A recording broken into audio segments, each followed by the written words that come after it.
сохранения своего статуса и призвал вычищать из рядов нарушителей этических, правовых, партийных норм. Обсудили и нынешнюю экономическую ситуацию в стране. Этот год Медведев назвал переломным для России. Образование без границ, точнее, за границы выходить приходится. Столичная школа номер 39 частично переедет в здание музея Льва Толстого на улице Епеева.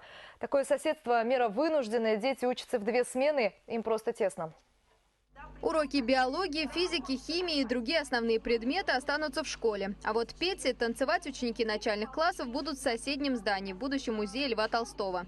Его в начале декабря посетил президент Татарстана Рустам Минниханов. Он убедился, что здание большое и содержать его без поддержки школы будет тяжело. А раз школа и музей в одном дворе, то можно использовать это соседство в благих целях.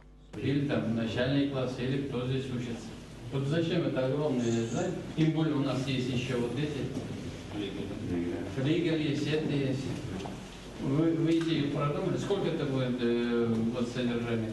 Об этом говорили на деловом понедельнике в мэрии. Ильсур Метшин объяснил, что здание, где с 1841 по 1845 годы жил классик, реконструировали с условием, что в дальнейшем его частично займет 39-я школа.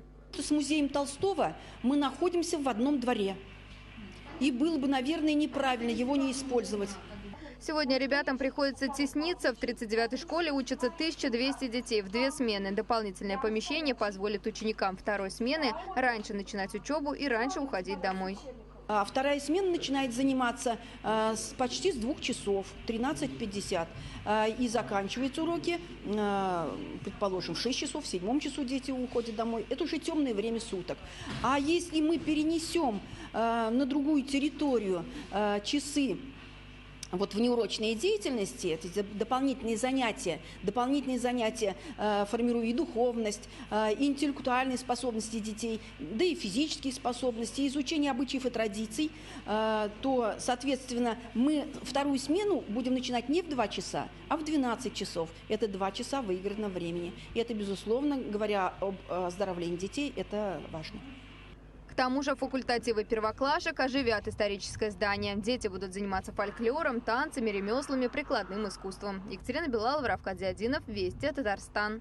На улице Галалея